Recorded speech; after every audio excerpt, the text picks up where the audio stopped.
साथियों नमस्कार, मेरा नाम आनंद है। आप देख रहे हैं भारत खबर 24। लखनऊ में मौजूद हूँ। बीते दिनों भारत ने पाकिस्तान को जिस तरह से मुंहतोड़ जवाब दिया, उसके बाद से जिस तरह से बीजेपी के तमाम नेता जो बयानबाजी कर रहे हैं, उससे सेना का नहीं देश का भी अपमान हो रहा है। चाहे बीजेपी के विधायक द्वारा तिरंगे झंडे से मुंह पोंछने वाली बात हो, या ये कहना हो कि मोदी के सामने देश की सेनाएं नतमस्तक हैं, या फिर जो कुरैशी हमारी बहन है उसको लेकर के, सोफिया कुरैशी को लेकर जो बयान दिया जाता है, इन तमाम मामलों पर राय जानने के लिए और जो बीजेपी के नेताओं के द्वारा कमेंट किए गए हैं, इन्हीं मुद्दे पर बातचीत करने के लिए मेरे साथ चौधरी लौटराम निषाद जी मौजूद है। किसी परिचय के मोहताज नहीं है। आइए इनसे बात करते हैं और समझते हैं कि ये युद्ध कैसे हुआ और युद्ध के बाद जो श्रेय लेने की होड़ है वो भारतीय सेना को न देकर के एक पार्टी क्यों इसकी जीत का जश्न मना रही है, खुद के ऊपर सारा ये श्रेय लेना चाहती है जीत का। स्वागत है। धन्यवाद भारत खबर 24 को और इस चैनल के जो भी व्यूअर हैं, मैं उनसे आग्रह करूंगा लाइक करके, सब्सक्राइब करके, शेयर करके जनता तक सही बात पहुंचाने में मदद करें। युद्ध होता है, पाकिस्तान को मुंहतोड़ जवाब दिया जाता है, उसके बाद से बीजेपी के तमाम जो नेता हैं ऐसी बयानबाजी करते हैं। कोई कहता है कि देश की सेना मोदी के चरणों में नतमस्तक है, कोई तिरंगे झंडे से मुंह पोंछ रहा है, कोई सोफिया कुरैशी को पाकिस्तानी बता रहा है। कहाँ तक सही है ये?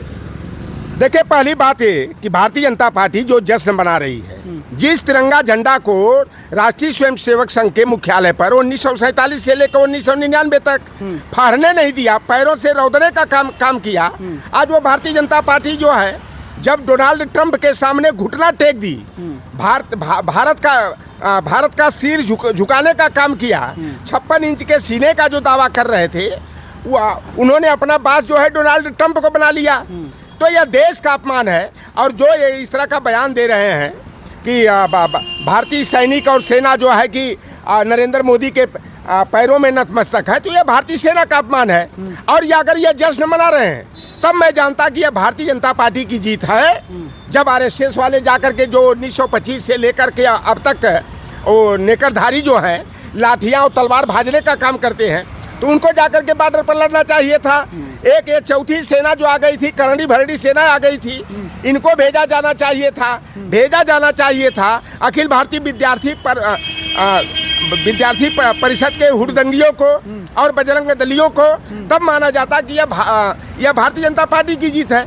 अगर जो सिंदूर ऑपरेशन हुआ, 9 ठिकानों आतंकवादी ठिकानों को ध्वस्त करने का काम हमारी 2 बेटियों ने किया, और हमें फख्र है, गर्व है, और देश जो है कि इन बेटियों पर जो है गौरवान्वित अपने को महसूस कर रहा है। एक हमारे जो भारतीय जनता पार्टी वाले धर्म इस्लाम धर्म का होने के नाते उसे आतंकवादियों से की बहन बता रहे हैं, यह तो बेशर्मी की हदें पार कर रहे हैं। यह भारतीय सेना का अपमान है। यह हमारे देश की अस्मिता की धज्जियाँ उड़ाई जा रही है।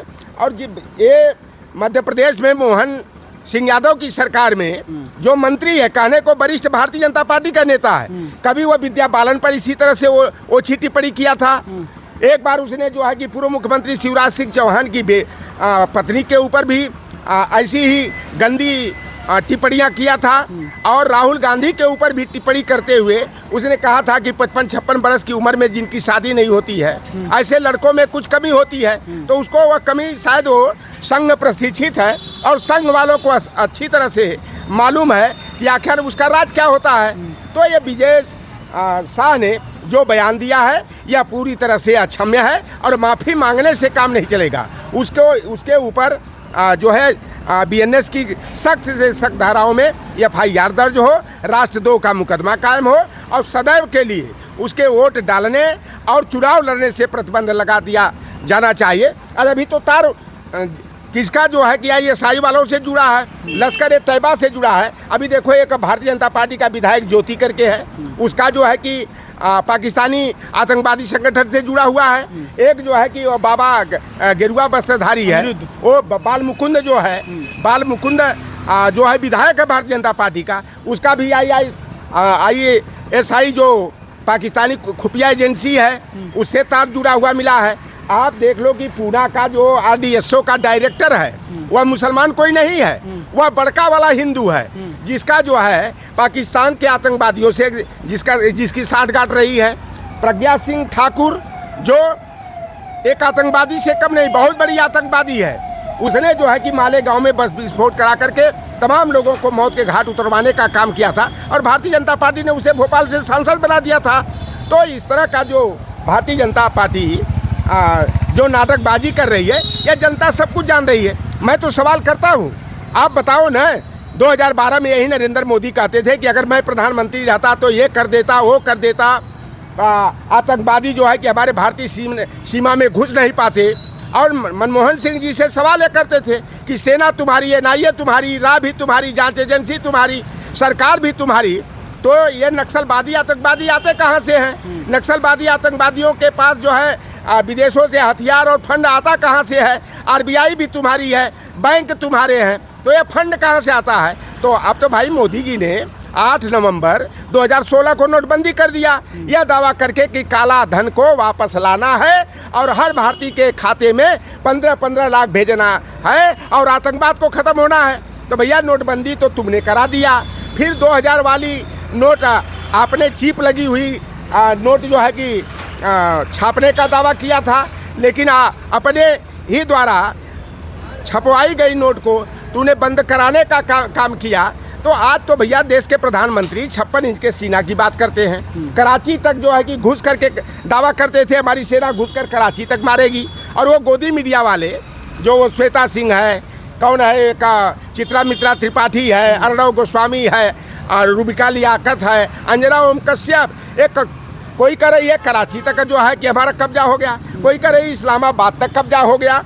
अरे ये इस तरह गोदी मीडिया वाले ये भाड़ मंडली की तरह काम कर रहे हैं। लगता है कि यह पत्रकारिता नहीं, यह भारतीय जनता पार्टी के भाड़ मंडली के नर्तक और नर्तकियों की भूमिका अदा कर रहे हैं। मोदी बड़े हैं कि देश की सेना बड़ी है? देखो, सेना बड़ी है, भारतीय सेना स्थिर है, और प्रधानमंत्री तो आते जाते रहते हैं। और जो मनमोहन सिंह को बार बार एक कटघरे में खड़ा करते थे, और जब से देश के प्रधानमंत्री नरेंद्र मोदी बने हैं हमारी सेना कमज़ोर हुई है, हमारा सैन्य बल कमज़ोर हुआ है, 1,80,000 सैनिकों की कमी हो गई है। और हमारी सेना को कमज़ोर करने का एक षड्यंत्र जो किया गया अग्निपथ योजना के तहत, जो अग्निवीरों की 4 वर्ष के लिए भर्ती की गई, यह हमारी सेना का मजाक है। और यह काम जो है अर्धसैनिक बल जो होते हैं, पैरामिलिट्री फोर्स जो होती है, उनकी पेंशन बंद करने का काम कौन किया? अटल बिहारी वाजपेयी किए। अटल बिहारी वाजपेयी भी राष्ट्रवादी नहीं, वह संघी थे, फिरका परस्त थे।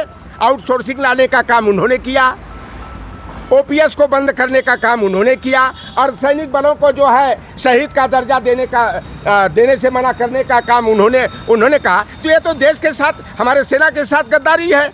और आप ये नरेंद्र मोदी, आप बताओ कि बड़े बड़े दावे करते हैं। डोनाल्ड ट्रंप ने तमाचा खींच कर मारा था, बहुत बड़ा करारा तमाचा मारा था, जब 101 भारतीय नागरिकों के हाथ में हथकड़ी और पाँव में बेड़ियाँ बांध करके अमृतसर के एयरपोर्ट पर उतारा था।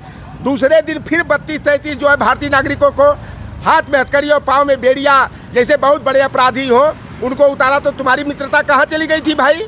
बड़े दावे करते थे अमेरिका हमारा बड़ा सच्चा मित्र है, और यहाँ तक कि अहमदाबाद के एयरपोर्ट पर भी 40 भारतीय नागरिकों को हाथ में हथकड़ी और पाँव में बेड़ी बांध करके जो है उतारने का काम किया। मोदी जी तो ऐसे आदमी है कि एक फ़ोन कर, वो अगर मोदी जी फ़ोन कर देते हैं तो 2 देशों के बीच में युद्ध रुक जाता है। तो मोदी जी डोनाल्ड ट्रंप के बहकावे में क्यों आ गए? देखो भैया, ये अमेरिका की गुलामी ये स्वीकार कर लिए हैं। ये अपने 2 बनिया मित्रों का व्यापार चलाने के लिए, अडानी और अंबानी का, यह सब कुछ जो है कि देश का ये सत्यानाश करने का काम कर रहे हैं, देश की अस्मिता को बर्बाद करने का काम कर रहे हैं। 1971 में जब भारत पाकिस्तान का युद्ध हुआ था और इंदिरा गांधी जी ने, उनको आयरन लेडी कहा जाता है, उन्होंने पाकिस्तान का 2 टुकड़े कर दिया और बांग्लादेश को जो है 1971 में स्वतंत्र राष्ट्र बनाने का काम किया, पाकिस्तान को कमज़ोर करने का काम किया। उसके बाद जब युद्ध चलने शुरू होने वाला था तो उस समय अमेरिका के राष्ट्रपति निक्सन थे, उन्होंने इंदिरा गांधी को बुलाया और भारत की प्रधानमंत्री इंदिरा गांधी और निक्सन के बीच बात चली यही युद्ध बंदी के लिए, सीज फायर के लिए, और इंदिरा गांधी जी ने साफ तौर पर कहा था कि यह हमारा और पाकिस्तान के बीच का मसला है। पाकिस्तान के कब्जे में जब तक हमारी ज़मीन है, मैं पाकिस्तान से शांति बहाली नहीं करूंगी। और उन्होंने कहा कि मैं मानती हूं कि अमेरिका हमारा मित्र राष्ट्र है, लेकिन अमेरिका हमारे बीच दखलंदाजी न करे, हमारा मालिक और बास बनने का दुस्साहस न करे। और इंदिरा गांधी मीटिंग छोड़ करके आई और युद्ध हुआ 13 दिनों तक, 3 जुलाई से शुरू हुआ और 16 दिसंबर 1971 को ख़त्म हुआ। 90,000 पाकिस्तानी सैनिकों ने आत्मसमर्पण किया।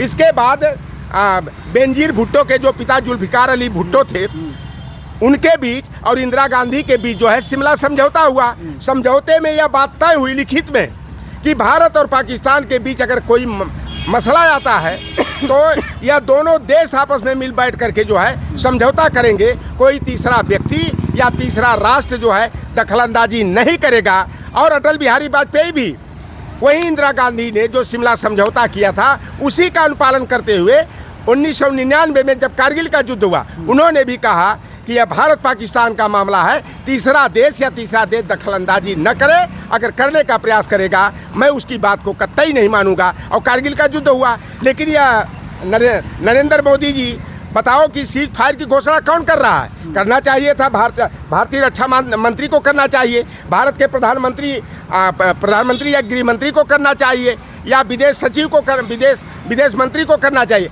और कौन कर रहा है घोषणा सीज फायर का? डोनाल्ड ट्रंप कर रहा है, उसके बाद पाकिस्तान कर रहा है, और पाकिस्तान के बाद भारत का विदेश सचिव कर रहा है। तो यह पूरी तरह से नरेंद्र मोदी जो है डोनाल्ड ट्रंप के सामने गुलामी को स्वीकार कर लिए है। और जो ये भारतीय जनता पार्टी का मंत्री विजय शाह ने जो जिस बेटी पर नाज है, देश गौरवान्वित महसूस कर रहा है, सोफिया कुरैशी के ऊपर टिप्पणी करते हुए यह कहा कि जो पाकिस्तानी आतंकवादियों ने पहलगाम में हिंदुओं को मारा, उन्हीं की बहन जो है उनके घर में घुसकर उनकी ऐसी की तैसी कर दिया। सोफिया कुरैशी देश के सम्मान की प्रतीक है। और हमने एक फिल्म देखा था अभी 4 दिन पहले, फूले, जिस पर ARSS वाले और भारतीय जनता पार्टी वाले प्रतिबंध लगाने का बहुत प्रयास किए। अगर वह वीर सावरकर की फिल्म पर जो है टैक्स फ्री हो सकती है, लेकिन जो समाज में परिवर्तन लाने का काम करने वाली फिल्म है उसका टैक्स माफ नहीं करेंगे, उसको टाकीजों में प्रदर्शन पर उसके रोक लगाने का काम करेंगे। तो मैंने देखा कि उस्मान शेख की बहन डॉक्टर फातिमा शेख की जो तस्वीर उसमें फूले फिल्म में दिखाई दी, साफ तौर पर आज की जो कर्नल सोफिया कुरैशी है वह जो है कि फातिमा शेख के रूप में दिखाई दे रही थी। तो क्रांति सूर्य ज्योतिबा फूले की धर्मपत्नी, जिन्होंने पिछड़े, दलित, वंचित, अकलियत समाज के साथ साथ सभी जाति, धर्म, वर्ग, संप्रदाय की बहन बेटियों को पढ़ने लिखने का अधिकार दिलाने के लिए आंदोलन कर रही थी, सावित्रीबाई फूले के रूप में जो है हमारे जाटव समाज की, हमारे पूर्वांचल में उन्हीं को चमार भाई कहा जाता है, उस समाज की बेटी व्योमिका सिंह ने जो है देश का सम्मान बढ़ाने का काम किया। और दोनों बेटियों ने जो है कि सिंदूर ऑपरेशन करने में सफल हुई। और जहाँ तक ये बात आई है भारतीय जनता पार्टी वाले जो अखिलेश यादव का पुतला फूंक रहे हैं, अरे भाई तुम अखिलेश यादव जी का पुतला ये फूंक रहे हो, अरे अखिलेश यादव जी का आदेश हो जाए तो लाखों लाख की संख्या में नरेंद्र मोदी का, उत्तर प्रदेश के मुख्यमंत्री योगी आदित्यनाथ का पुतला फूंक दिया जाएगा। तो एक खिसियानी बिल्ली खम्भा नोचे वाली बात कर रहे हैं, काम कर रहे हैं। और प्रोफेसर साहब ने क्या गलत बात कहा भाई? उन्होंने कहा कि पीडीए और सेना का जो है समान संबंध है। आप देख लो ना, पीडीए में एयर मार्शल कौन है?